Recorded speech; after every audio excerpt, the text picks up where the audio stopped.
Ok, pues ya después de aquí dejar listas las cosas técnicas, estamos dando por iniciado el podcast de Así hablaba Mariocles. Yo soy Mariocles.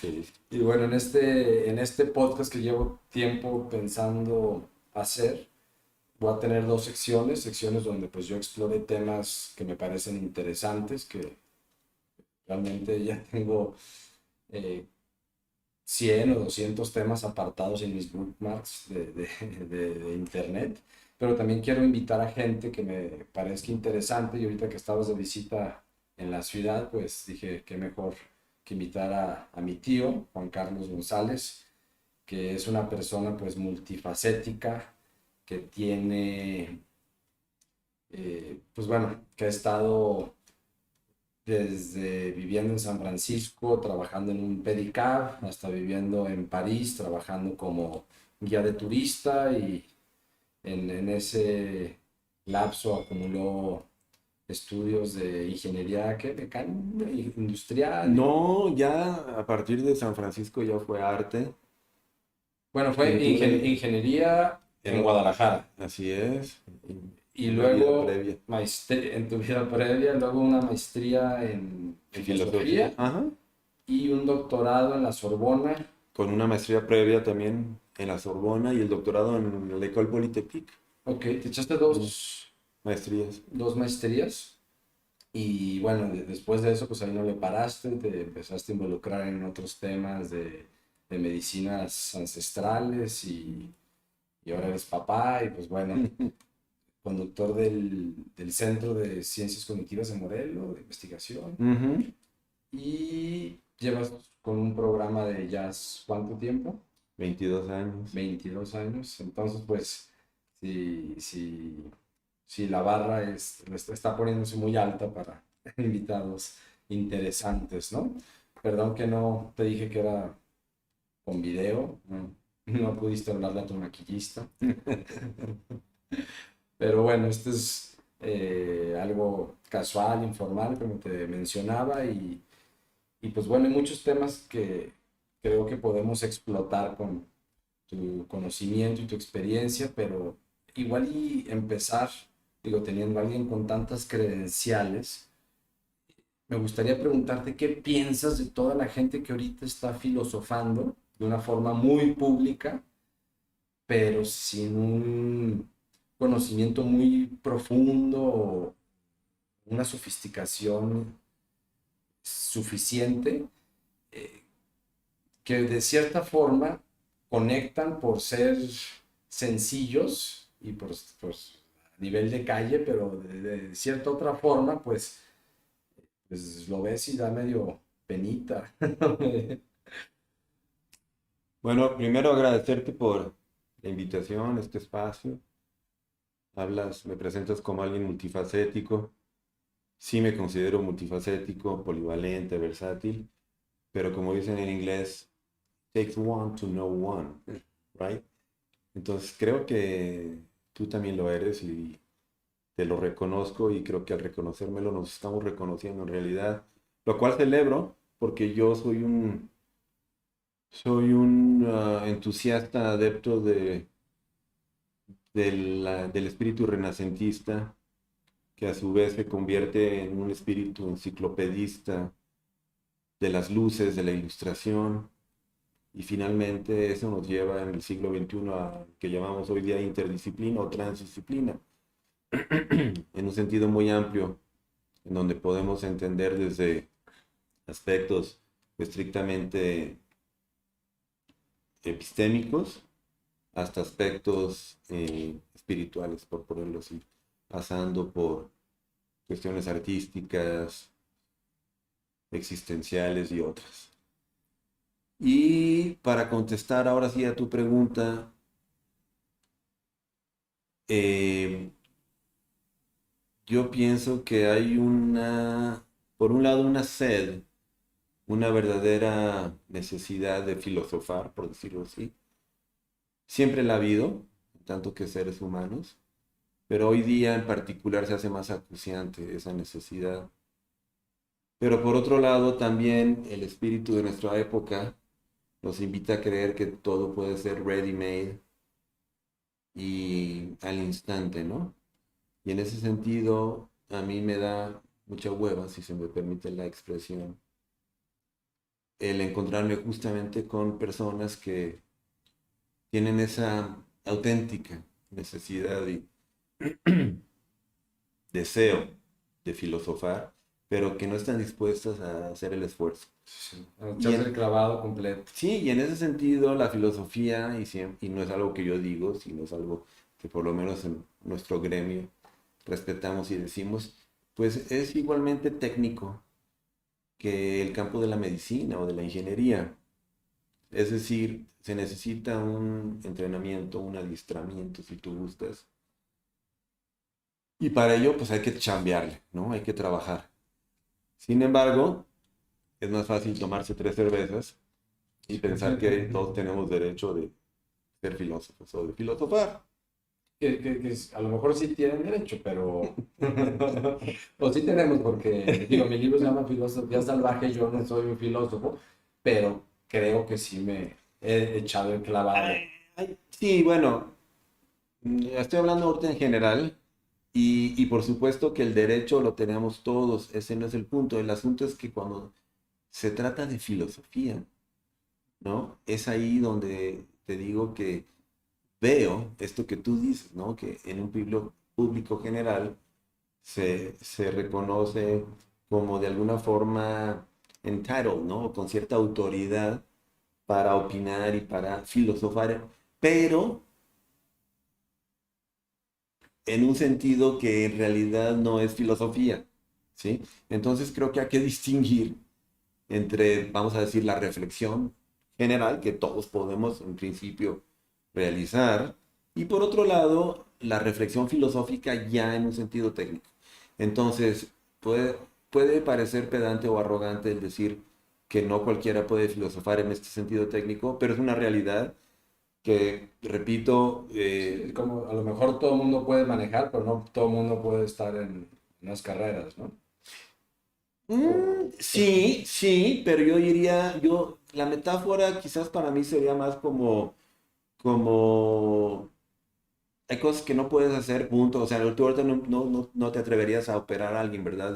No. Del corazón, ni siquiera del dedo chiquito, ¿verdad? O sea, si no eres médico, no te metes a eso, ¿cierto? Puedes tener inclinaciones y curiosidad y tener algunos conocimientos generales, etcétera, pero sí hay una esfera técnica en donde se requiere de conocimiento filosófico como tal, ¿sí? Ahora, hay que tener cuidado también de cuando digo conocimiento filosófico para saber qué queremos decir con ello, porque yo más bien simpatizo con una corriente de la filosofía según la cual el conocimiento filosófico no es de la misma índole que el conocimiento científico, o sea, en un sentido de falseabilidad o de acumulación, sino que es más bien un conocimiento que nos permite tener en claro los problemas o lo que queremos pensar. Y ahorita que te escucho,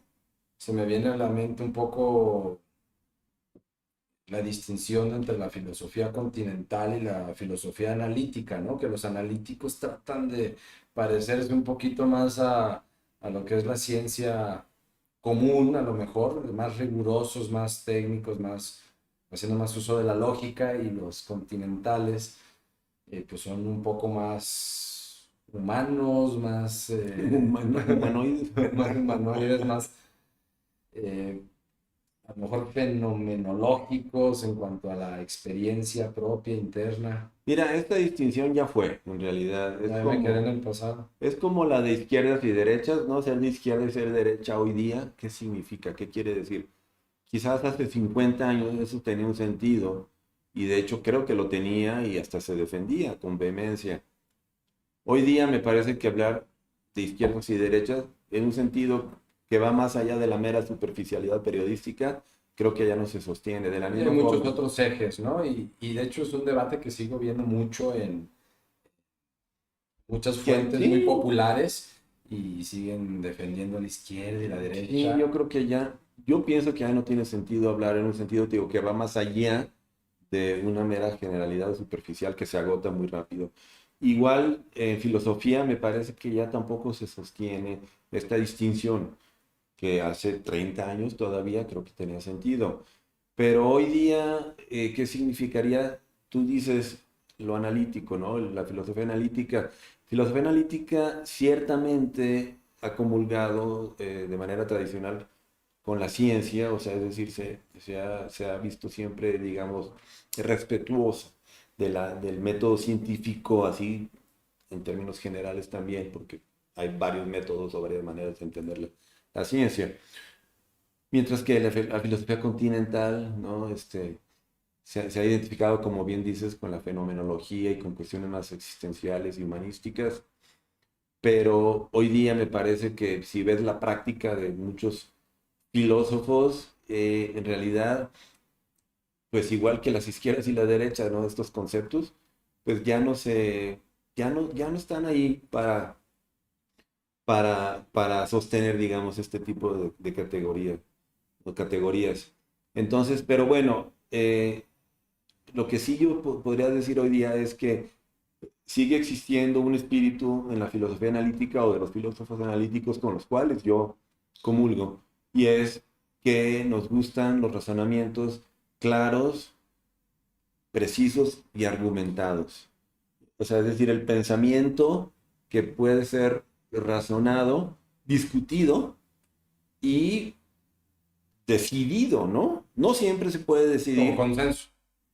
Pues, mira, hay cuestiones, por ejemplo, de ética, que no son dependientes de cuestiones de hecho, sino sobre cuestiones de valor, aunque también esa distinción hecho-valor también ha sido cuestionada. Hay muchas distinciones tradicionales que se han cuestionado hoy día, muchas, que antes pueden ser dogmas, ¿no? Dentro de la filosofía.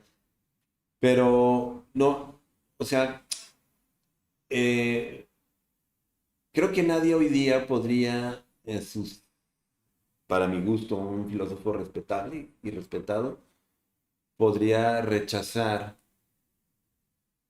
lo que son los principios del razonamiento científico, ¿sí? Es decir, en tanto que conocimiento empírico de lo más sofisticado que tenemos. Sí. Pero a lo mejor también tiene sus campos de acción.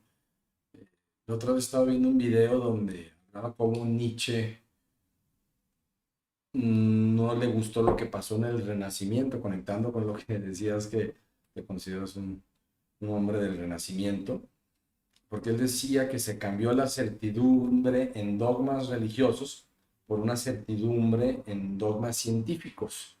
Entonces, que lo que debió haber pasado es quedarnos, haber cuestionado la certidumbre, no en qué tenemos la certidumbre. Y por eso él creo que no era muy amigo de Sócrates y todo su énfasis en la razón. Él era más, tendía más hacia los presocráticos y sobre lo dionisiaco, ¿no? Sí, bueno, creo que Nietzsche rechazaba a Sócrates, sobre todo en tanto que moralista, ¿no? Mm. Sobre un registro moral o ético, ¿no? Me parece. Pero también es cierto, rechazaba el positivismo. O sea, Nietzsche conoció a Augusto Comte, seguramente, y entonces rechaza el conocimiento positivista, ¿no? ¿Qué puedes explicar qué es el positivismo para los que no sepan? Positivismo, como nace en el siglo XIX, es una doctrina según la cual son los hechos positivos los únicos que nos pueden guiar en nuestro conocimiento. Hechos positivos, es decir, aquí existe un vaso con agua, ¿no? Yo existo, tú existes, es decir, Pero un unicornio no sería un hecho hechos, positivo. es correcto. Sí, podemos decir que no existen los unicornios, eso ya de entrada es una aseveración negativa, porque estás como acertando, ¿no? Pues Un porque hecho dice no. negativo.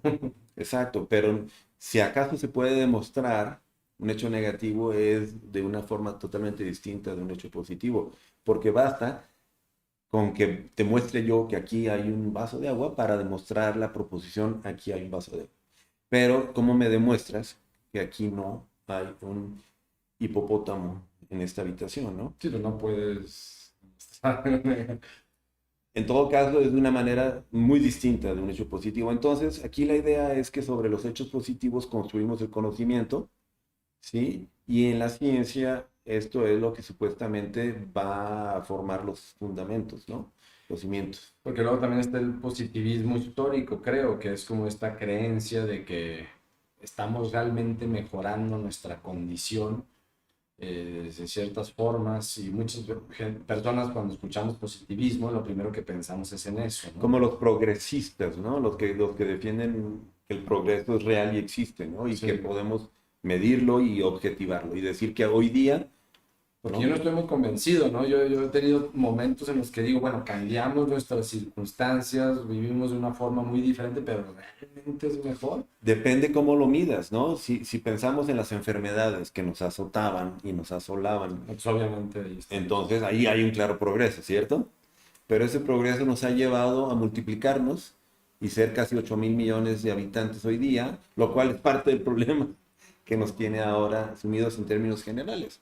Pero nunca en la historia hemos tenido este nivel de abundancia, de, de margen, de libertad para hacer lo que queremos, ¿sí? O sea, en general, yo diría hasta por lo menos el siglo XIX, incluyendo, nos hemos tenido que buscar la chuleta, Todo el día. chambeándole, sí, pues todo el día, ¿no? Y los poquitos que no lo hacían y que usaban sus recursos intelectuales, pues tenían que buscárselo de otra forma.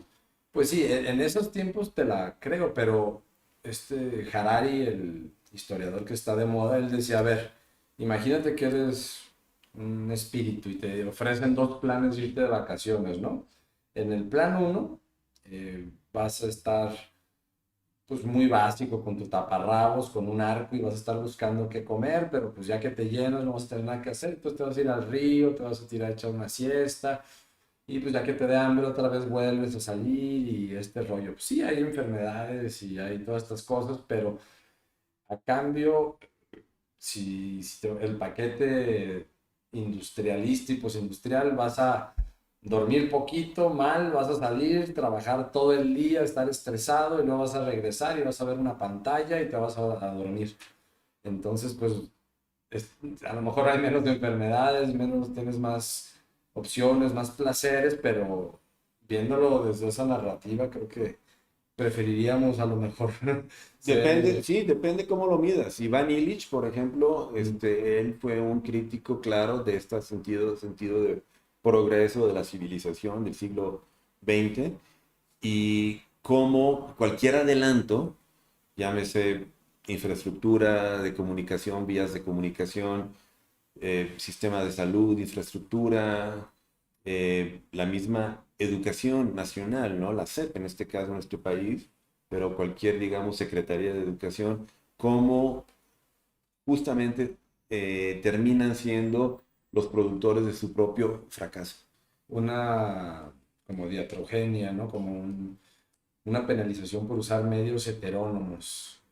Creo que Hamilton Foster, una vez me mandaste un escrito Exacto, de él, exacto, él también criticaba cómo exacto, la escuela a veces produce ignorancia, ¿no? exacto. Y cómo, eso está en mi libro, de hecho, o sea, cómo los carros, por ejemplo, que deben ayudarnos a movernos, es lo que están Terminan contribuyendo paralizándote. a una parálisis por gente con obesidad y, o sea, realmente No, lo y opuesto. literalmente los embotellamientos y todo esto. Entonces, es ahí justamente cuando pierdes autonomía.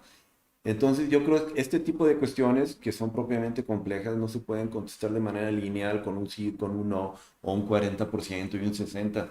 Yo pienso que es multifactorial y tenemos que tomar diferentes elementos al mismo tiempo para hacer como tu pócima o tu fórmula que te funcione, ¿no?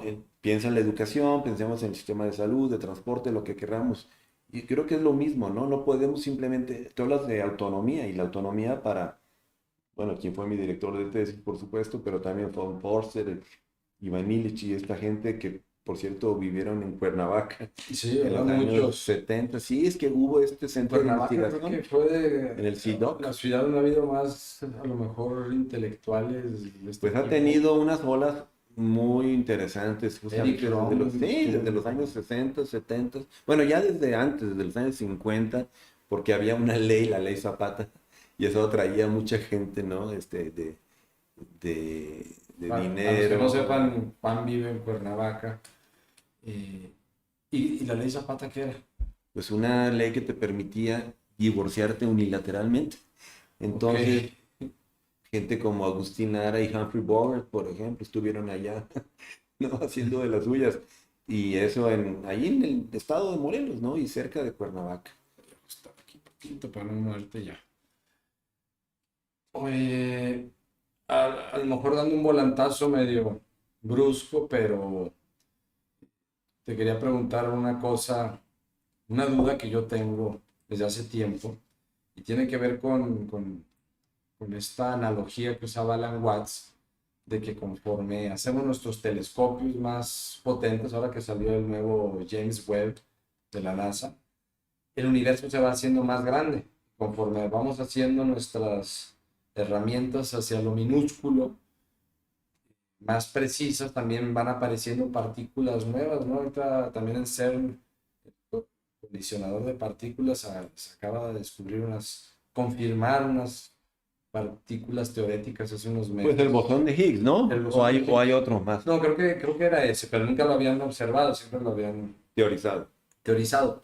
Pero desde un punto de vista cognitivo, ¿crees que sea posible llegar a algo fundamental? ¿O esto va a seguir pasando para siempre? O sea, siempre nunca vamos a llegar a la base, eh, ni arriba ni abajo, pues, ni en un extremo ni en el otro. Hijo, no estoy muy seguro de entender la pregunta, pero si eso significa que vamos a algún día O sea, a llegar a la certidumbre total o absoluta, yo pienso que no. Pero lo digo desde mi punto de vista, es decir,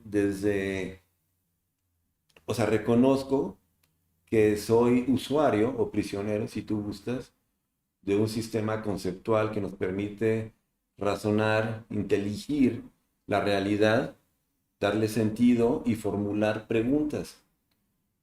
Pero pienso también, y esto es algo que, por ejemplo, el ayahuasca me dio en su momento, pienso que esto que llamamos conocimiento, incluyendo el método y las maneras de captarlo y de almacenarlo y de comunicarlo, etcétera, son formas,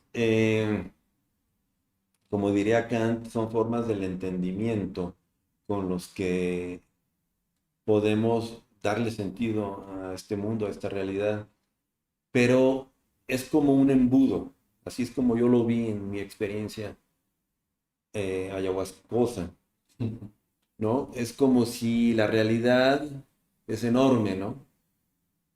Quizás infinita, como dice Aldous Huxley citando a William Blake. Y entonces lo que llamamos conocimiento, con todas nuestras categorías, andamiajes para razonar y conceptos, es como un embudo. Y en ese embudo justamente se, se, ¿cómo se dice? Se dan, es como una cámara de compresión para poder hacer digerible la realidad. Tú citas ahorita el tamaño del universo, del macro y del microcosmos, por ejemplo, y la complejidad.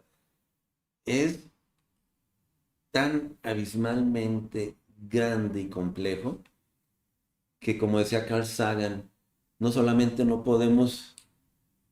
imaginamos qué tan grande es el universo, si ni siquiera podemos imaginarlo, aunque quisieran. aunque quisiéramos. ¿Qué significan esas distancias, por ejemplo? Sí. Abrumadoras. Entonces, bueno, lo que quiero decir solamente es que me parece que en este estadio de la evolución, con este marco conceptual e inteligible que tenemos para darle sentido a la realidad, estamos muy lejos, si acaso, de poder dar una respuesta en esos términos absolutos de certidumbre, como tú lo planteas. Yo creo que en realidad la realidad es tan compleja, tan grande, enorme, que quizás ni siquiera la misma pregunta tenga sentido a final de cuentas.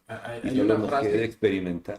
que puse en el libro que me voló la cabeza y creo que un físico o algo, pero tú que estudias el cerebro y sus estructuras, el cuate dijo, si el cerebro humano fuera tan sencillo como para que nosotros pudiéramos entenderlos, seríamos tan sencillos que no podríamos. O sea que solamente el cerebro, que es una parte del universo, no lo podemos comprender. Y si hubiera un cerebro más sencillo, pues nuestra cognición sería más sencilla. Entonces, es Será self-defeating. este perro tratando de morder su cola, ¿no? Entre más complejo hagas algo, bueno, un sistema cognitivo, más se complifica Complejifica. complejifica la realidad o las interacciones que puede estudiar.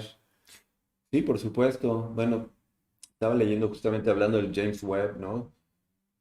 Y hablando del cerebro, ¿no? Decían que el cerebro, en este artículo, que el cerebro era justamente el objeto más complejo del universo que conocemos hasta el día de hoy. El cerebro. Y justamente como bien dices también, el cerebro es aquello que posibilita nuestro conocimiento del cerebro y también del universo, ¿cierto? Entonces, ¿esto qué significa? Que quizás estamos por primera vez en nuestra historia humana, hasta donde la conocemos, por primera vez en medida de conocer lo que conocemos. Y esto es porque yo creo en la evolución en- y entonces el cerebro y la sociedad, la cultura en la que está inmerso este cerebro se ha complejificado de tal manera que junto con la interacción con el entorno a través de los últimos quizás 300.000 años desde que somos Homo sapiens, hemos por primera vez tenido la posibilidad de pensar lo que pensamos y de pensarnos como nos pensamos. Y es por eso que por primera vez, pienso yo, en la historia de la humanidad, surge el problema que se llama el problema duro de la conciencia, ¿no? Que es justamente buscar el fundamento de la conciencia en el cerebro. Y hay personas que piensan que sí está ahí, simplemente no lo hemos descubierto, pero habemos otros que pensamos que no. Es decir, que no vamos a poder nunca reducir lo que llamamos experiencia, lo que llamamos pensamiento consciente o conciencia a un mero mecanismo cerebral. Ni siquiera como un epifenómeno.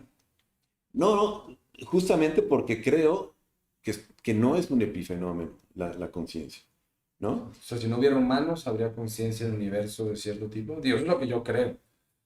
Ah, eso no sé. Ah, o sea, si no hubiera seres vivos, ¿habría conciencia en el universo? Es que no sé, yo creo que la evolución que hemos tenido, como decía, creo que era William James, no estoy seguro, pero es como si nos ha permitido desarrollar una especie de antena por primera vez que es capaz de captar algo, ¿sí? Creo que era panpsiquista William James. Yo no soy panpsiquista realmente, aunque soy panteísta, pero eso ya es otro registro. Esto ya es otras ligas.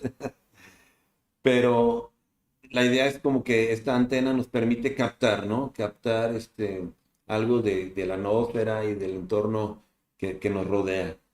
Entonces, yo no estoy seguro que podemos, o sea, si me dices que tú crees que independientemente de los seres humanos o de que existieran, ya existía la conciencia, yo prefiero decir que existía Dios. ¿Sí me explico? O sea, es decir, si ya voy a postular la conciencia, independientemente del ser humano, yo prefiero como dar un paso más allá y mejor plantear la existencia de Dios desde un inicio, porque es lo único que hasta el día de hoy me ha permitido darle sentido, lo poquito que le puedo dar a la realidad en toda su complejidad y Pues es parecida abrumadora a la grandeza. conclusión a la que llegaron los hinduistas, ¿no? Decían como que la conciencia es Dios, creo que le llamaban Brahma, es como el ser en sí, ¿no? Que luego se multiplica tanto en cosas físicas como se manifiesta en seres más complejos, pero, pero ellos lo veían así Digo, no conozco, la verdad no conozco de hinduismo, pero tampoco me sorprende, o sea, decir, tiene sentido, pero también Leibniz, por ejemplo, hablaba de las famosas mónadas, monadas. o las monadas, las monaditas, esas mónadas, ¿no? Tú eres una mónada, yo soy otra mónada, es como cada conciencia es una mónada, pero luego existe la mónada de mónadas, ¿me explico? O sea, como un principio rector que de alguna forma conecta con el resto de las mónadas, ¿no? O sea, hay un principio, digamos, de naturaleza común o algo así, ¿no? Por eso te decía hace ratito lo del panteísmo, ¿no? Porque panteísmo, ¿no? Lo que postula es que, pues Dios está en todo prácticamente, ¿no? Pero en todo, ¿qué? Pues en todo lo natural, en todo lo vivo, ¿no? No en no en la envoltura del gansito que me acabo de comer, ¿no? Sino, O sea, ahí sería la diferencia entre el hinduismo y tu panteísmo, ¿no? Los te digo, hinduistas dirían que hasta en la sí, envoltura del gansito, ahí está Brahma. sí, ahí está. Quizás en la medida en que tú lo ves, ¿no? Y lo concibes o lo conceptualizas, no sé. Es difícil. De todas maneras, volviendo, o sea, lo que sí sé del hinduismo, hablando del velo de Maya, es que estamos sujetos a una especie de ilusión constantemente, ¿cierto? Descartes, por ejemplo, no se acuerda si es en su física o en su diótrica, pero habla de justamente la ilusión que significan lo que llamamos objetos sólidos, ¿no? O sea, estos micrófonos, esta ventana, este sofá y esta silla nos parecen objetos individuados, ¿cierto? Pero en realidad para Descartes él hablaba de la sustancia extendida, como Res extensa, la ¿no? red extensa, una sola cosa. Entonces, él desarrolló una teoría como fisicalista de vórtices, como de remolinitos, en los que él decía la materia se condensa y se hace más densa en algunas zonas Sí, espaciotemporales. porque él también era matemático y tenía otro tipo de pensamiento Bueno, filósofo normal, se ¿no? le acusa, ¿no? De dualista, ¿no? Así como casi se lo lapidan, ¿no? Como por ser dualista. Pero muchos, muchos, la gran mayoría, somos dualistas naif, ¿no? O sea, ingenuos, espontáneamente, ¿no? Empezando cuando decimos, Pues es que no, yo tengo un cuerpo, en nuestro lenguaje está integrado el pero dualismo, ¿por entonces está qué? bien difícil Pero expresarte ¿por qué está integrado? monistamente. Pero es un accidente que sea así y simplemente perpetuamos un error, o si es así el lenguaje es porque también traduce algo más básico, Expresa como algo, como algo más fundamental. pues a lo mejor vuelve al cerebro a sus estructuras como está hecho, que no podemos evitar ser dualistas, aunque racionalmente. Exacto, si no sería como el cerebro hablando de sí mismo, ¿no? Y ahorita que decías del vacío y de Descartes, leí un dato que me voló también la cabeza, y es que si tú distribuyeras homogéneamente toda la materia que existe en el universo en el espacio del universo, habría 5 átomos por metro cuadrado. Y ahora de esos 5 átomos, el 99.9999 Es es espacio vacío. vacío. Entonces realmente como decían los budistas de Void, ¿no? Es la realidad fundamental, porque el 99 a la 10 ceros o 20 ceros es vacío. La solidez es una ilusión, O ¿no? sea, 10 es una ilusión. Pero es una dialéctica, ¿no? Como tú decías el otro día también, ¿no? Porque es una ilusión, pero eso no quita que agarras la bicicleta y si está un árbol enfrente de ti y no lo ves, pues te Ahí te matas. va tu solidez, ¿va? Exacto. ¿Cuál vacío? Vacío, toma. Entonces sí, sí, son asuntos que pienso no se pueden absolutizar. Yo creo que requieren justamente de una perspectiva. Hay una perspectiva que a mí me gusta mucho, que es la famosa perspectiva ecológica, que oficialmente proviene, hasta donde yo sé, de la psicología Gestalt, que a su vez dio lugar a la psicología ecológica. Y lo que hace la psicología ecológica es ubicar la cognición en un hábitat y asumir o exigirle que asuma una perspectiva. De manera que toda cognición está situada y depende de una perspectiva en el mundo, de manera que cualquier cuestionamiento y tu propia cognición, se dice, está moldeada, si tú gustas, está determinada por el nicho ecológico en el que te encuentras y la perspectiva que asumes dentro de ese nicho hacia el mundo. De manera que si tus capacidades cognitivas, por ejemplo, por la evolución y por la especie en la que perteneces, consiste de, por ejemplo, células fotorreceptoras que te permiten gozar de un espacio tetracromático como algunas especies, ¿no? de palomas o de peces. Entonces, ese mundo fenoménico en el que te encuentras inmerso, pues va a ser bastante distinto de tan así como si imaginaras que este mundo que estamos percibiendo fuera en blanco y negro, como antes Como los veíamos la perros, a lo televisión, mejor. como dicen que los perros experimentan el mundo. De la misma manera puedes llevar más allá el razonamiento y pensar en otros, no solamente en rangos de percepción dentro de una modalidad, sino en distintas modalidades.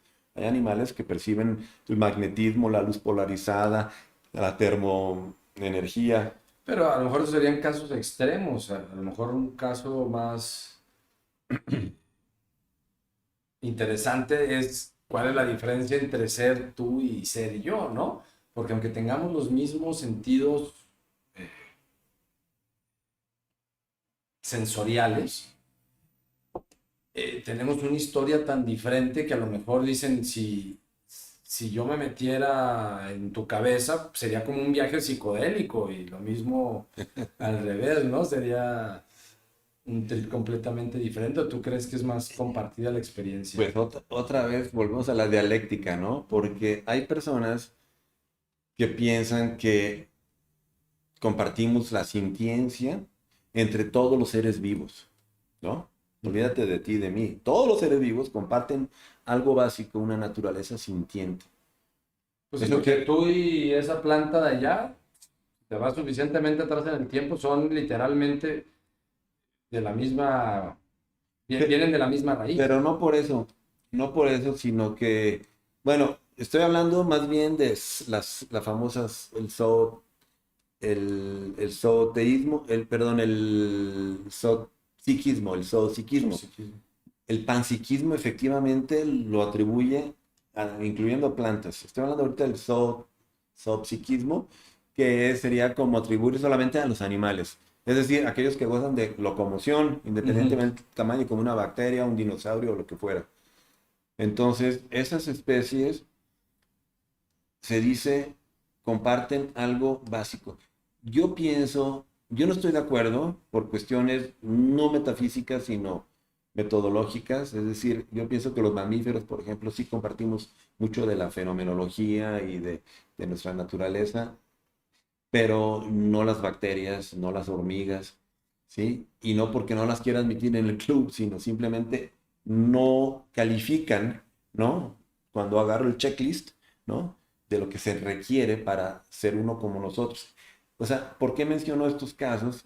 Porque primero me estoy yendo al lado completamente opuesto para decir que alguien podría decir que tenemos mucho en común, no solamente tú y yo, sino incluyendo dónde pongo la rayita, ¿no? Los conejos, las ranas, las hormigas, los gusanos y las bacterias. Pero por otro lado, también tú dices, pero tú y yo podemos ser tan diferentes, ¿no? Que a lo mejor, pues prácticamente no compartimos nada, ¿no? De cierta forma, en términos de las vivencias. Si yo pudiera estar en tu cuerpo y tú en mí, en el mío, whatever that means, ¿no? Que también es Porque dualista. es Porque en absolutamente realidad no claro que quiere. sí. Sí, de hecho muchas películas de ciencia ficción están basadas en esta idea, ¿no? Pero que Sí.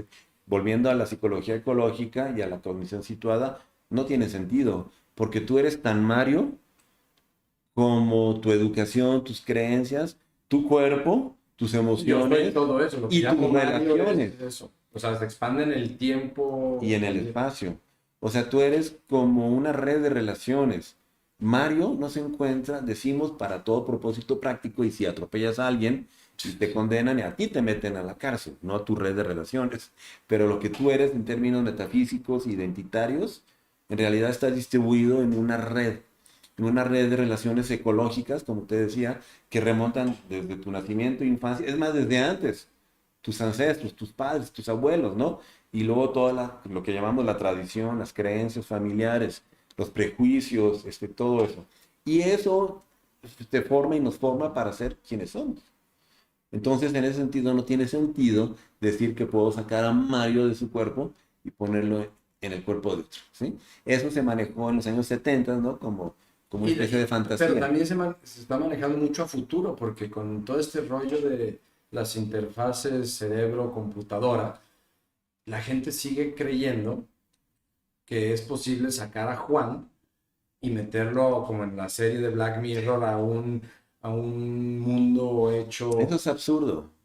Eso es absurdo porque eso es un prejuicio que nos viene de los años 70 del llamado computacionalismo del cognitivismo, en donde justamente la metáfora era que nuestro cerebro es al hardware, lo que nuestra mente al software. Sí, Entonces, efectivamente, tú puedes poner diferentes softwares en el mismo hardware, ¿cierto? sí. Y correrlos, pero aquí no funciona igual. Y justamente dentro de las ciencias cognitivas lo que vemos es que evolucionaron los paradigmas para salir del cognitivismo computacionalista e ir hacia el conexionismo y luego al enactivismo y a la cognición situada. Y cuando lo ves desde este punto de vista, que incluye esto que te digo de la red de relaciones, de la perspectiva que tú eres en un mundo en donde tú determinas tanto al entorno como el entorno a ti, ¿sí?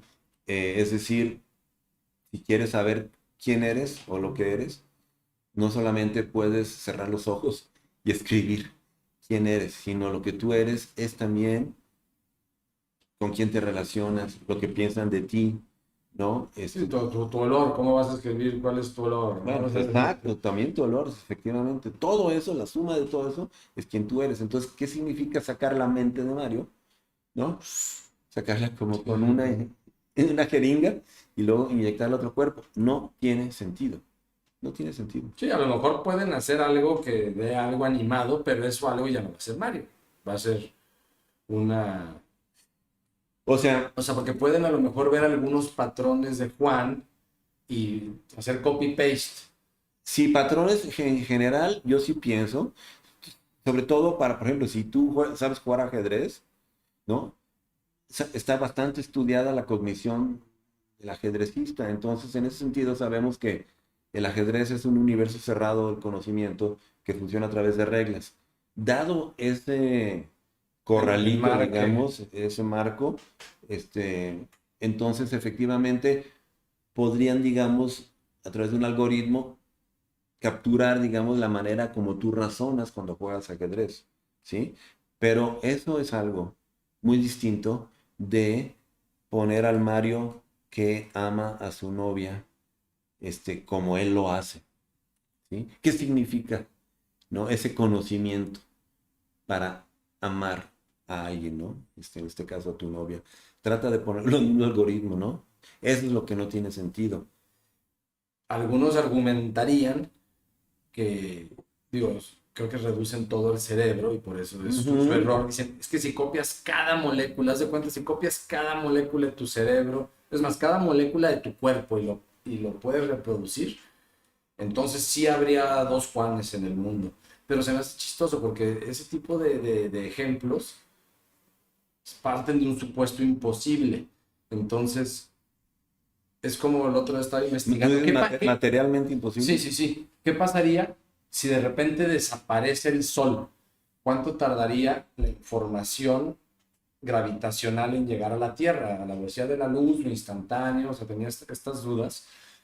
Y la respuesta fue que, pues lo que explica esto son las ecuaciones de Einstein, pero no puedes preguntarle la ecuación a eso porque en la ecuación no permite que desaparezca algo. En el caso del zombie o del gemelo tuyo, en filosofía justamente se dice que la imposibilidad material no es un obstáculo cuando se trata de experimentos del pensamiento. Entonces, se ha escrito bastante sobre eso en filosofía de la mente y en metafísica, y yo pienso que el problema no radica tanto en la posibilidad material, porque yo sí puedo imaginar, como tú dices, a un Juan, que molécula por molécula lo imprimen en una impresora muy sofisticada 3D y lo imprimen y ahí está, ¿no? En ese sentido, lo que tendríamos es un Juan, más bien es una copia de Juan, pero vamos a pensarlo de esta manera A lo para mejor ver. de ahí se ramificaría una diferencia. Pensémonos como gusanos, ¿no? Como diría Ruth Millikan, ¿no? Hablando de los conceptos, pero en este caso a nosotros mismos y nuestra identidad. Nosotros, tú, yo, y en general, podemos vernos como gusanos, como si fuera un gusano hecho como una cuerda, ¿no? Con varios hilos.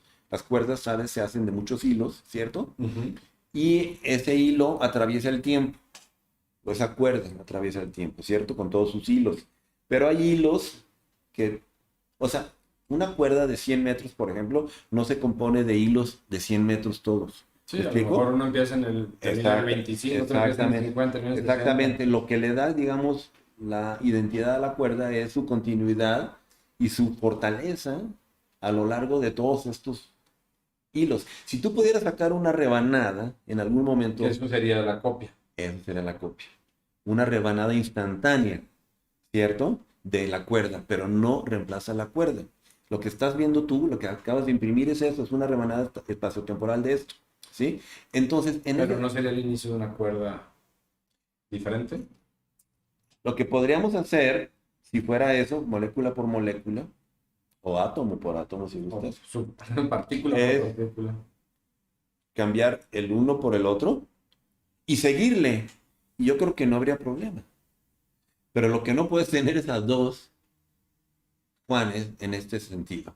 Porque podemos apelar al principio de la identidad de los indiscernibles de Leibniz, que nos obliga a pensar la unicidad de los objetos en términos de una ubicación espaciotemporal, porque no hay dos objetos que puedan ocupar el mismo espacio-tiempo, Ujú. ¿cierto? Entonces, si tú reproduces este Juan en este momento, en t igual a 0, los puedes reemplazar y no va a haber problema, no va a haber ningún cambio, digo, sí, ni Cuando cambio, dices ni... reemplazar, ¿a qué te O refieres? sea, Te secuestro y pongo al otro. exacto. ¿Pero qué pasa si llegara a poner a esta réplica al lado de ti, sentado ahí a un lado? Esa réplica, como te digo, es una rebanadita nomás de tiempo, no tiene pasado, Sí, pero ¿cierto? imagina que los meto en un cuarto y me salgo y vuelvo a entrar y los dos me dicen que son Juan, ¿a cuál le creo? Creo que hay una película así, ¿no? Está buena esa.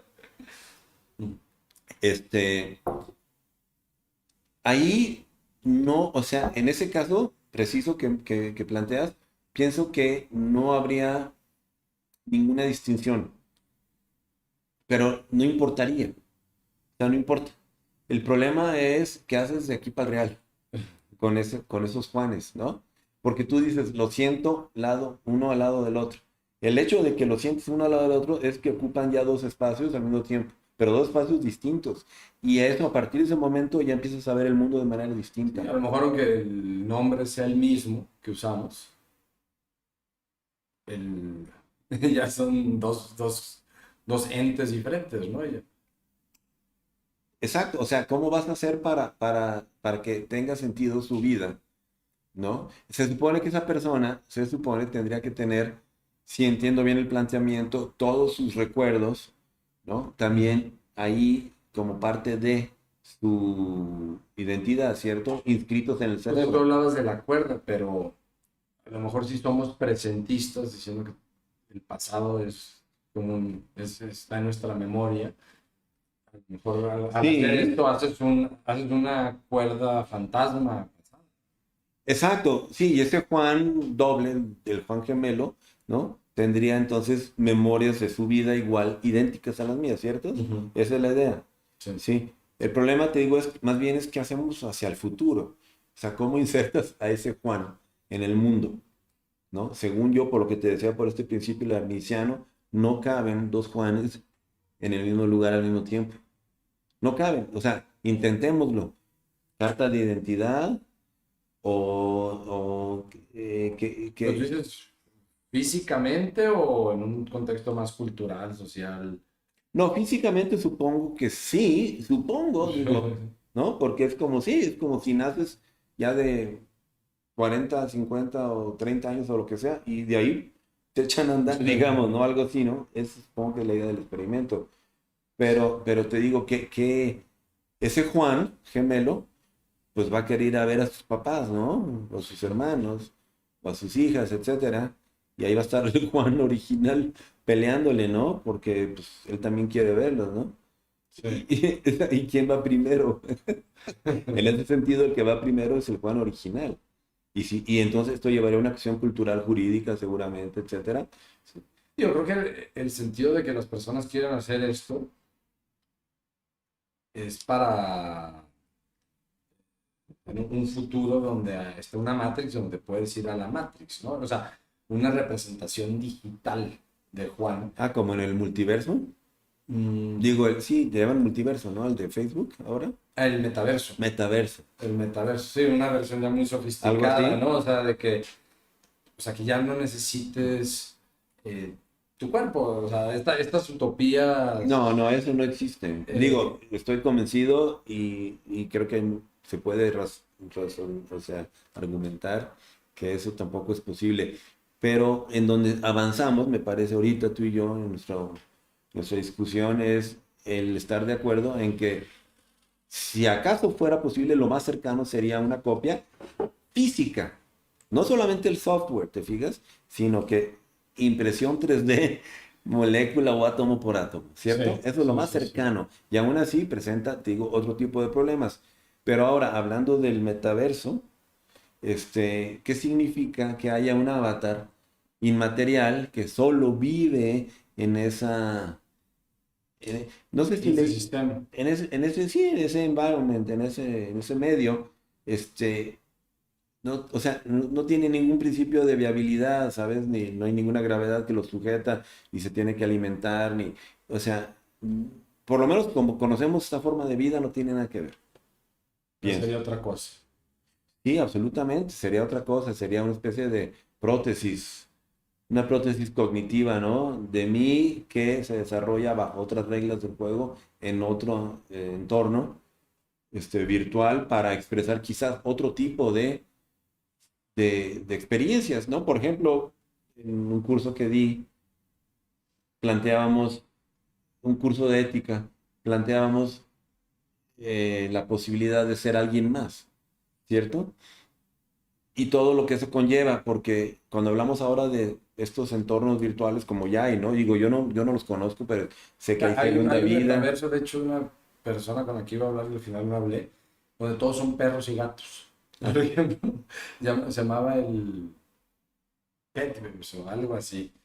Eh, hay cosas muy interesantes, está por ejemplo el efecto proteo, que una vez que te identificas suficientemente con tu avatar, después te haces más sensible en la vida real a ese tipo de perspectiva. Por ejemplo, si adoptas un avatar de un afroamericano, ¿sí? Suficientemente tiempo en ese entorno, hay un momento en donde ya al regresar, digamos, ok. a tu situación, ya te conduces por este mundo de manera mucho más sensible a la perspectiva afroamericana. Y eres Juan. Algo así, ¿no? Eso me parece que puede ser muy útil, pero también, y muy interesante para cierto tipo de problemas, racismo, por ejemplo, pero también hay otro tipo de cuestiones, por ejemplo, hay acoso virtual también. Y ya lleva, de hecho, algunos años estos problemas en donde se quejan ciertas personas de que en esos entornos las han acosado Pues sexualmente es que se presta mucho por el anonimato. el que eres anónimo o que no hay instrumentos legales, como decir todo vale, ¿no? Pero pues ahí también es una prueba de que tiene repercusiones en el mundo de carbón. No, yo pienso que más bien otras reglas deben de operar. Es decir, si tú te metes a tú escoges el avatar que quieres, ¿cierto? Ujú. Puede ser hombre, mujer, ello, ella, lo que tú quieras, ¿no? Perro, como tú dices. O sea, ahí por un lado. Por otro lado, tú te conduces y se conducen anónimamente. Entonces, si en ese entorno, bajo esas condiciones extraordinarias, ¿no? Excepcionales, no hay digamos, un medio suficientemente productivo, para crecer sanamente, pues que, mira, te puedes regresar y cambiar de avatar, o puedes apagar, o si te vienen acosando desde hace rato, puedes cambiar de entorno, O ¿cierto? de bando. Es decir, las posibilidades son casi inimaginables, pero en esta realidad material como la conocemos, no hay esas opciones. ¿Por qué? Pero ¿qué pasa si llega a ser más importante esa otra realidad? Como lo que pasa ahorita No, en eso Instagram, se ¿no? llama alienación para mi gusto.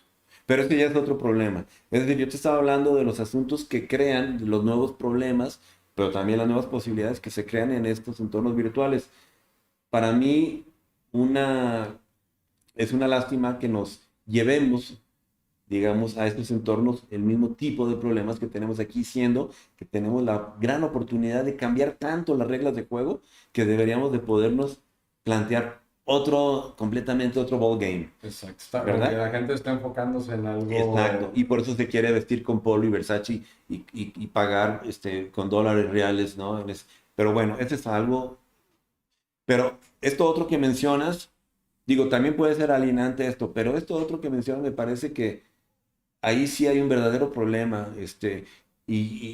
y yo soy muy conservador en ese sentido, y pienso que la gente que está tan metida en estos entornos virtuales es porque no está suficientemente contenta con estos entornos reales.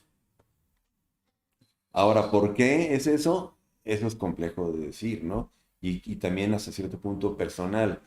Pero yo diría que Pues en estas distopías, perdón por sí, ¿no? interrumpir, pero es justo por eso que la gente se va al mundo virtual, porque eh, Porque su hay, vida aquí no es satisfactoria en muchos sentidos, a veces por su culpa y muchas otras veces por cuestiones macro, pero es mucho más barato contentar a alguien poniéndole un aparato y que se vaya a, a realmente.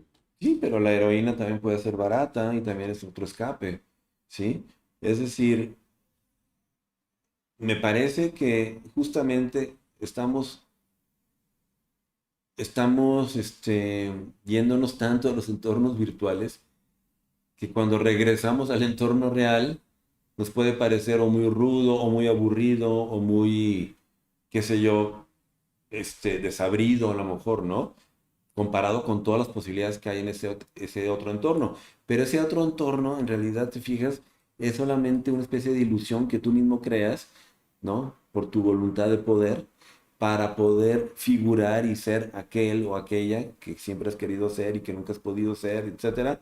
Pero todo sostenido, para mi gusto, en ¿sabes? En hilos No, y sobre invisibles. todo a mí lo que me preocupa, o más bien lo que veo más delicado, es que si ya de por sí hay entidades que tienen mucho control sobre la gente aquí como estamos, cuando te vayas a esas cosas, pues ahora sí que ya convierte a todo el mundo en títeres. Realmente yo, o sea, yo estoy eh, sorprendido de la capacidad que tienen las marcas, por ejemplo. Ahorita están de moda las camisas con colores verticales. ¿Y cómo sé eso? Porque empiezo a salir, no, pero no como esas, más gruesas Ah, y como de manga corta. ah.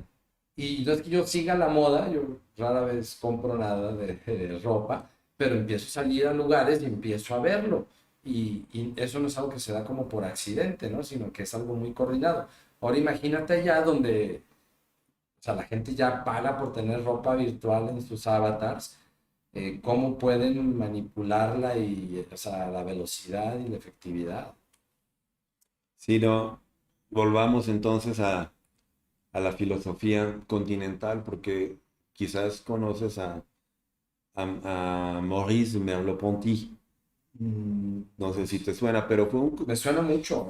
fue un filósofo francés que defendió su tesis doctoral en 1945, creo, al final de la Guerra Mundial, y se reconoce como uno de los grandes fenomenólogos, pero que además, en lo personal, me gusta mucho cómo escribe dentro de también ciertos, ciertos vericuetos continentales franceses, ¿no? Como se les dan. pero es bastante claro y una de las cosas que él dice en tu fenomenología de la percepción es que el cuerpo justamente es fundamental para la cognición y para la vida. No Sí, nomás en el a lo sentido. mejor el momento de pasar tiempo en estos entornos, empezamos a dejar de ser nosotros de cierta manera, ¿no? Nosotros con este O sea, cuerpo. si llega a existir estas tecnologías y pasamos, como ahorita pasamos 5 horas al día en el celular muchas personas, si invento una tecnología más sofisticada y en que pasemos 15 horas dentro de estos dispositivos, no es que tú dejes de ser tú, pero lo que significa, o sea, va a mutar muy cañón. Pues es Matrix, ¿no? Que no están los cuerpos supuestamente ahí alimentados, pero Sí. inconscientes de alguna forma, y es solamente es la ilusión, ¿no? De que tienes una vida real. Porque digo, ya hay estos dobles de realidad virtual, tú sabes, Sí. y esto nomás se va a hacer más sofisticado. Mi pregunta es qué pasa a la identidad cuando sea más importante Lo otro lo que otro esto. que esto. El problema es que esto sigue requiriendo que vayas al baño y que te alimentes y que tengas tus necesidades físicas, por lo menos. Pero eso desde siempre, hay un libro de Ernest Becker, no, Ernest Becker, y hablaba que pues, parte del sufrimiento del humano es como eh, este conflicto de que siente porque en ciertas cosas se siente como un dios y en otras cosas sigue siendo muy animal, ¿no? O sea, él Ujú. decía dioses que van al baño. Porque tenemos estas habilidades de crear y todo este rollo, pero no dejamos de tener necesidades muy fisiológicas y muy... Pero eso fisiológico, así de cochino que se pueda ver, está íntimamente ligado no solamente con lo que nos hace humanos, en un sentido bien importante, sino también con otros niveles. Es decir, el ir al baño y el poder tener sexo y el poder suspirar y estornudar y sentir una emoción, a su vez está ligado a formas de pensar y Ujú. formas de conocer también, la cognición misma. Entonces, en realidad, es como un entreverado a varios niveles y todo está ahí. Entonces, quitas el cuerpo y te llevas todo. Por eso yo sé que hay mucha gente, o alguna gente por lo menos, que pueda ver el cuerpo como una indeseable ancla, ¿no? Exacto. Y que ojalá que podamos algún día, pero yo creo que esto, o sea, yo pienso todo lo contrario, yo más bien enaltezco nietzscheanamente al cuerpo, ¿no? En un sentido bien dionisiaco, sin perder de vista lo que nuestra razón y nuestro intelecto ha hecho por nosotros en los últimos 200.000, como te decía al principio, años de evolución, ¿no? Como Homo sapiens. Entonces, a final de cuentas, para mí es como darle a Dios lo de Dios y a César lo que es de César, porque creo que nos podemos reconocer perfectamente como animales con toda nuestra biología, nuestra emocionalidad, nuestra fisiología, pero también nuestra psicología, y nuestro intelecto y nuestra razón y nuestra espiritualidad también. Yo creo que cabe todo perfectamente. Yo no tengo No, no problema. es conflicto. No, porque otra vez depende de tu perspectiva y de tu momento, de tu contexto de vida. ¿En dónde estás? Si estás en una ceremonia de ayahuasca, ¿no? O estás viendo una puesta de sol magnífica, ¿no? O estás en un momento de una epifanía, ¿sí? Esto también es parte de la grandeza de ser humano. Y efectivamente tenemos que ir al baño. Sí, eso es también parte de lo que somos. Y es como que gozar con todo ello y asumirnos como tal, me parece que es parte de, de lo, de lo padre de sentirse humano y vivo. Oye, a ver, llevamos Ahora, 1 hora hablando. Ya, qué rápido se pasó. ¿verdad? Igual un tema más que quería tocar contigo y luego ya para que sigan. Eh, Hablabas hace rato de la evolución y hay una teoría de Terence McKenna, que me imagino que estás familiarizado con él, Ajá. de que él cree que se llama The Stone Ape Hypothesis, ¿no? De que Ujú, pudimos dar este brinco porque nosotros compartimos 99 y tantos del DNA con los otros primates. ujú. Lo que nos permitió dar el brinco fue como experimentar con estos estados alterados cuando había escasez de comida y se comían eh, champiñones alucinógenos y demás. ¿Tú crees que tuvo ahí algo que ver en la evolución? ¿Tú ves ahí? Mira, no conozco los argumentos detallados de McKenna porque he leído otros libros, pero no es en particular o donde él expone esta hipótesis. Pero ¿tiene sentido? Sí, definitivamente tiene sentido y vale la pena estudiarlo. Sin embargo, estoy pensando en un querido colega joven que trágicamente murió hace ya pues 2 años. Murió a los 29 años y se quedó a pocos meses de defender su tesis Entonces, doctoral. Martin Fortier se llamaba. Un brillante filósofo, antropólogo y científico. Y él estaba trabajando en su tesis doctoral sobre justamente alucinógenos, estados de conciencia, sentido de realidad. Y recuerdo haberlo escuchado hablar sobre esta hipótesis de McKenna y él vehementemente la rechazaba. Y los argumentos que daba esencialmente eran dos, si no mal recuerdo.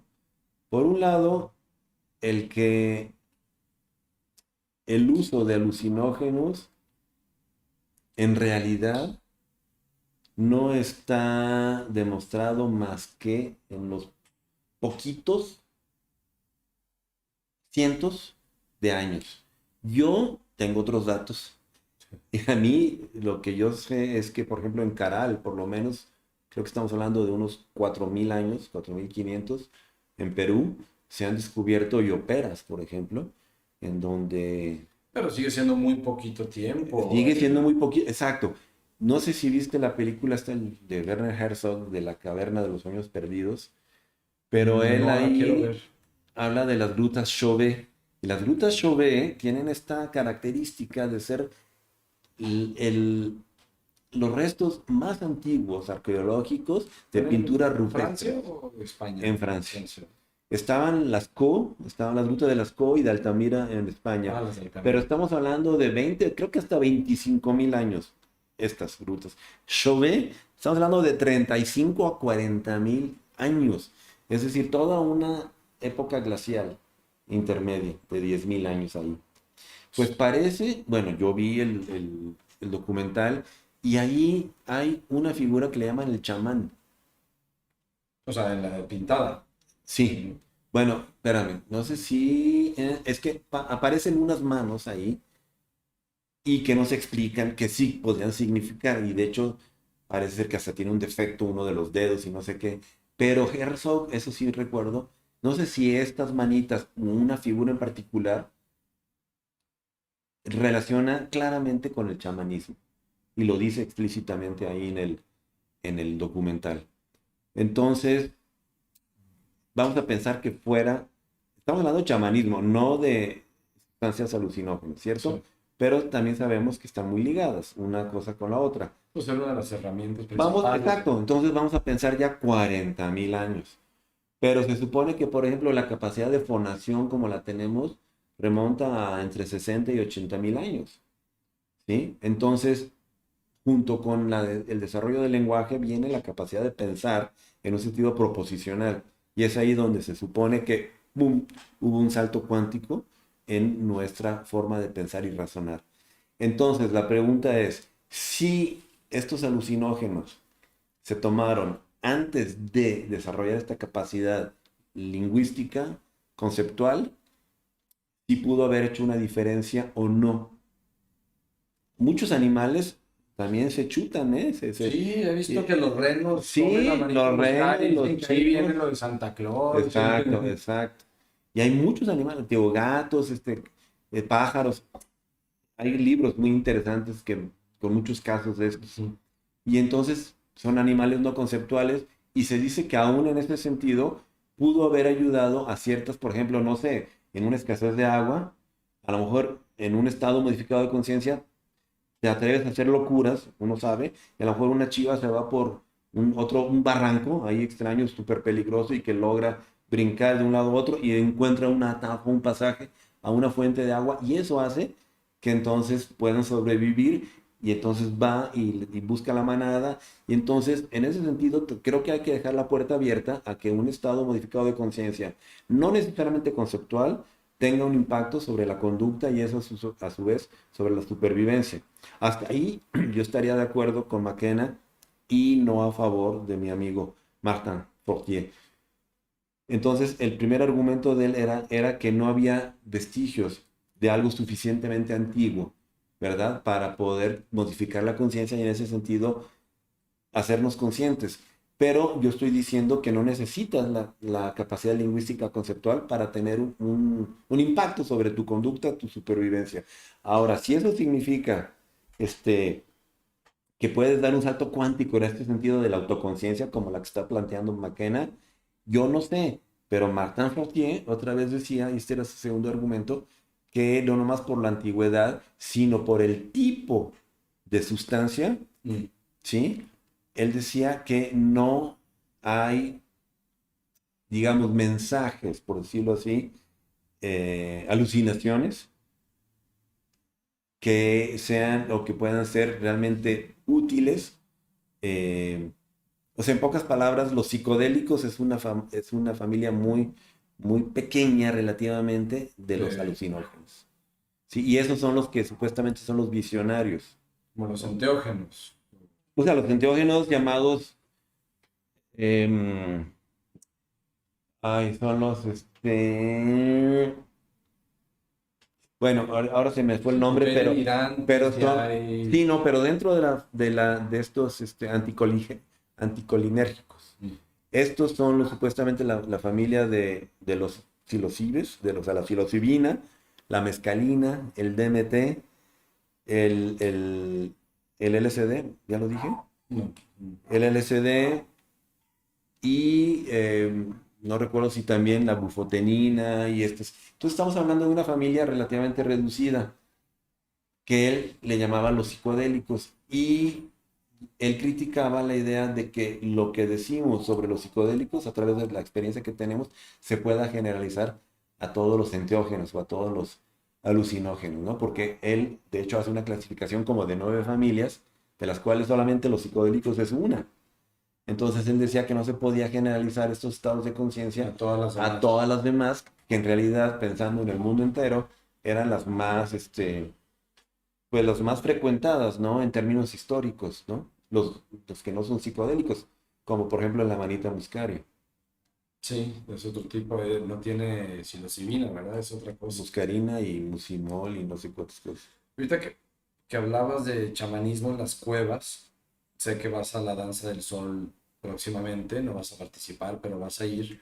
Y en mi libro me puse a investigar sobre diferentes prácticas de diferentes culturas en todas partes del mundo.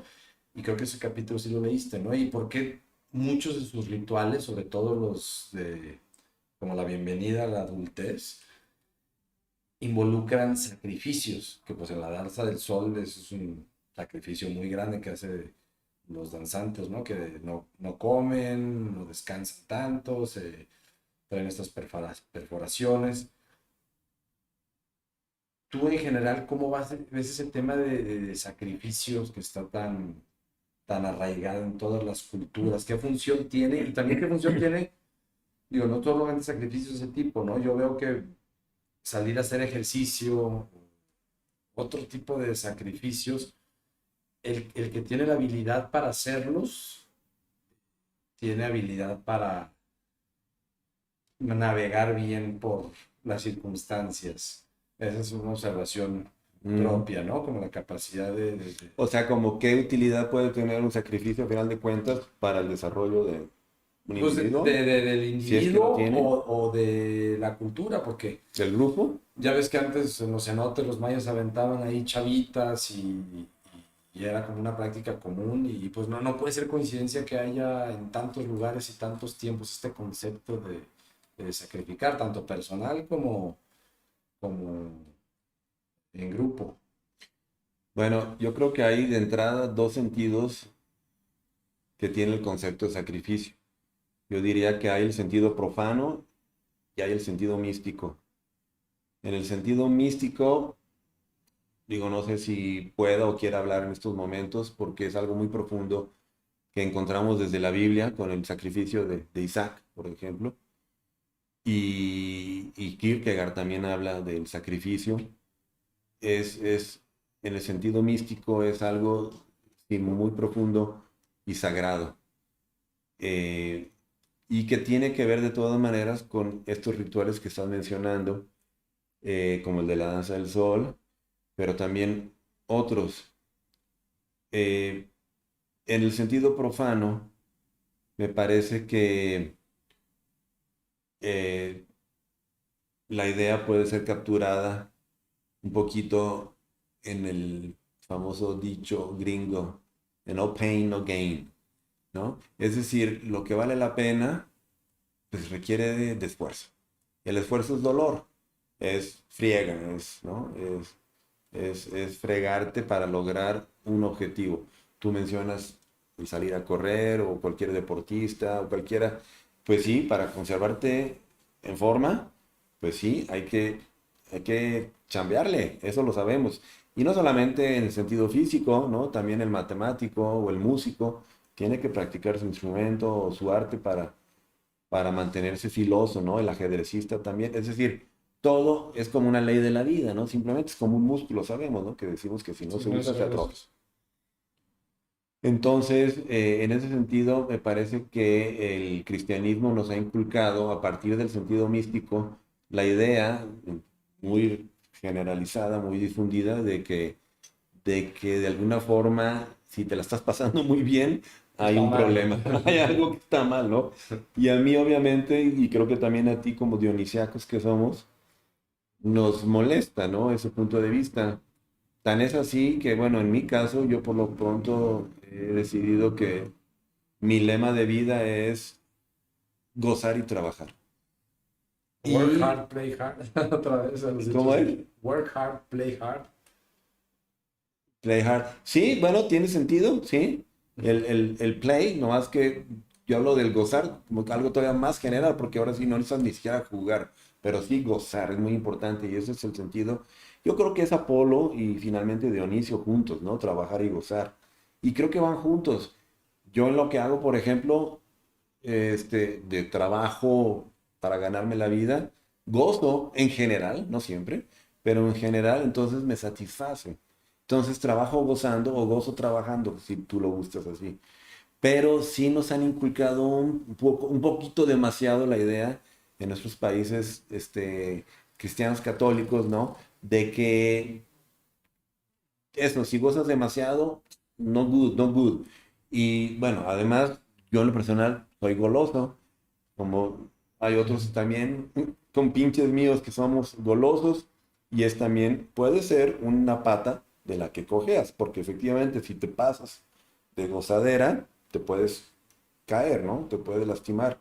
Pero bueno, volviendo más al sentido profano, yo creo que estos rituales, yo creo que nos recuerdan de la importancia de agradecer. Y para agradecer a Pachamama, al Gran Espíritu, a la vida, ¿no? Tienes que tener una idea de lo que requiere, de lo que está en juego. Y estos rituales yo creo que lo ponen de relieve, ¿no? Porque quedarse 4 días sin tomar agua y sin comer o perforarte la piel, pues no es agradable, no es gozoso per se, pero cuando sientes el grupo y la solidaridad en estos rituales que siempre o en general son colectivos, se encuentra este apoyo del ágape, de esta forma de amor de la que hablábamos hace unos Sí. días, ¿no? Que es justamente el amor, la fraternidad, el amor espiritual que nos reúne y nos recuerda eso. Pero no solo eso, sino que además nos lleva al sentido místico. Porque si tú le preguntas a los huicholes o a los lakotas por qué hacen eso, por qué se van a Viricuta en sus peregrinajes? ¿Y por qué danzan al sol de esta manera tan salvaje para muchos? Es para que la vida siga y para que el Padre Sol pueda salir otra vez. Entonces ellos están cargando de cierta manera a toda la humanidad en un sentido crístico, si tú gustas. Y entonces ahí entramos al sentido profundo del sacrificio. Pero no sé si todos lo vean, o sea, de las dos formas. Sí. Bueno, pues creo que ya hablamos de muchos temas. Nos va a dar mucho de qué pensar y ojalá y Ujú. haya otra plática. ¿Tú quieres decir alguna? No, me Aquí tengo encanta. una audiencia de 100 millones de personas. No hablamos de jazz. Ya será un otro tema que quedará pendiente que quería tocar. Claro, no, yo encantado de que me invites otra vez y sobre todo pensar que esta conversación pueda tener resonancia con algunas nobles almas por ahí. Me encanta la idea, entonces también sería bueno que pusiéramos una manera de contactarnos, ¿no? Para poder continuar si es que hay alguna, ¿no? ¿Algún interés? Algún interés suficiente, alguna afinidad. Creo que hay mucho por hacer colectivamente, empezando por reflexionar conjuntamente, pero también llevarlo a la acción, ¿no? Sí. Que es también desesperadamente necesario, ¿no? Sí, es otro tema que quería Para este hablar, pero mundo. ya luego hablamos de mis teorías apocalípticas.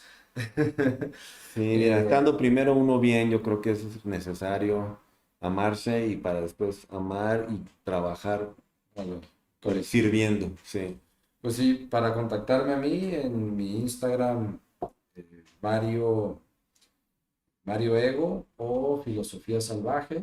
Y si alguien quiere comprar el libro, mariohego.com, ahí lo pueden conseguir. Y a ti no sé dónde es fácil contactarte. Ah, en morelosjazz@gmail.com. En correo electrónico yo todavía uso eso, soy arcaico, morelosjazz@gmail.com. Bien, Juan. Pues gracias. Gracias a ti, bendiciones. Aquí Ajú. estamos para la próxima.